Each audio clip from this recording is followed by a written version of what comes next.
कहानी आलसी न रहो। राजेश के विद्यालय का रिक्शे वाला दरवाजे पर खड़ा लगातार आवाजें लगा रहा था। जल्दी जल्दी में राजेश को न अपना एक मोजा मिल रहा था और न बस्ते का पूरा सामान। वो जोर जोर से आवाजें लगा रहा था। माँ ओ माँ। राजेश की माँ रसोई घर में नाश्ता तैयार कर रही थी। राजेश के छोटे भाई बहन, पिताजी सभी के जाने का समय हो रहा था। जल्दी जल्दी उन सभी के लिए खाने के डिब्बे तैयार करके रखने थे, इसलिए उन्होंने वहीं से पूछा, क्या बात है? मेरा एक मोजा नहीं मिल रहा है, रबर पेंसिल भी गायब है। कहते कहते रुआ सा होकर राजेश रसोई घर के दरवाजे पर आकर खड़ा हो गया। माँ झल्ला पड़ी। रोज रोज यही बात दोहराता है। कितनी बार कहा है कि अपना सामान संभाल कर रखा करो, पर तुम सुनते ही नहीं। सुबह के समय वैसे भी कितना काम होता है। अपना काम अधूरा छोड़कर माँ उठी। राजेश का सामान खोजने में 10 मिनट लग गए और परिणाम ये हुआ कि उसके पिताजी को ऑफिस के लिए देर हो गई। यह एक दिन की बात न थी, लगभग प्रतिदिन यही बात होती थी। स्कूल से आकर राजेश लापरवाही से अपनी चीजें इधर उधर पटक देता और स्कूल जाते समय ढूंढता फिरता माँ को तंग करता। यो राजेश अच्छा लड़का था, परंतु उसमें आलस और लापरवाही का बहुत बड़ा दुर्गुण था। राजेश के पिताजी बड़े समझदार थे। वे उसकी माँ से एक दिन बोले, देखो, बचपन से बच्चे में जैसी आदत पड़ जाती है वो हमेशा ही बनी रहती है। यदि अपने बच्चों में हम अच्छी आदतें न डाल पाए, उन्हें सुसंस्कार न दे पाए, तो असफलता हमारी ही है। बालक तो नासमझ होते हैं, उन्हें अच्छी बातें सिखाने का काम भी अभिभावकों का होता है। सो तो है ही। राजेश की मां ने भी समर्थन किया। अपना राजेश यो तो अच्छा लड़का है, पर इसमें अभी से कितना आलस। सुबह बार बार उठाने पर जागता है, किसी भी काम को फुर्ती से नहीं करता, कुछ करने को कहा जाए तो टालता ही रहता है। इस आयु में तो बच्चों में बहुत फुर्ती प्रायः होती है, पिताजी कहने लगे। मां कहने लगी, राजेश की यह आदत छुड़ानी ही होगी। हाँ, निश्चित ही, क्योंकि आलस्य और दुर्भाग्य दोनों एक ही है। आलसी का भविष्य भी अंधकार भरा होता है।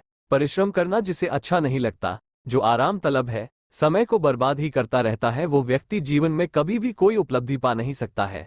ऐसे व्यक्ति के लिए सफलता के द्वार बंद हो जाते हैं। राजेश के पिताजी गंभीर होकर बोले, आपकी बात बिल्कुल सच है, पर प्रश्न तो यह है कि राजेश की यह आदत छुड़ाई कैसे जाए।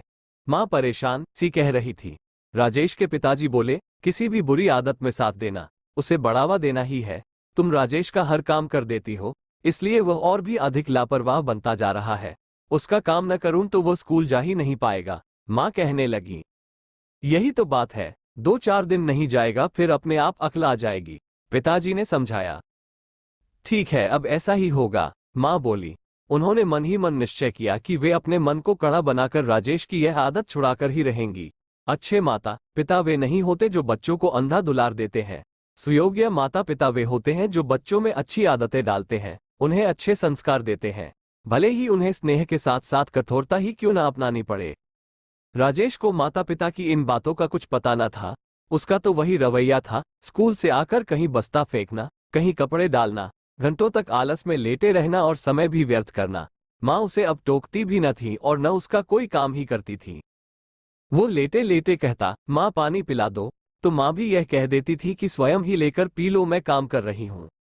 गृह कार्य के लिए वे पहले की भांति उसकी खुशामद नहीं करती। वे कह देती कि तुम स्वयं समझदार हो, स्कूल में सजा पाना पसंद नहीं करते तो अपने आप अपना गृह कार्य कर लो। राजेश अपनी आदत के अनुसार स्कूल जाते समय अपनी चीजें ढूंढता और माँ को आवाजें लगाता। माँ अब पहले की भांति सारा काम बीच में छोड़कर नहीं आती थी।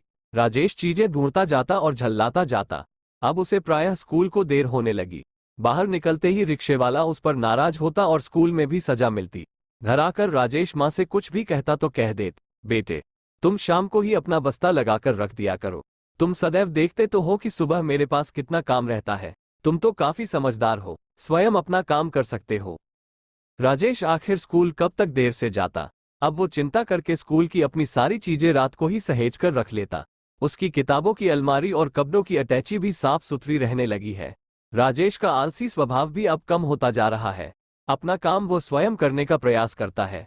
अब तो उसके माता पिता को उससे कोई शिकायत नहीं है।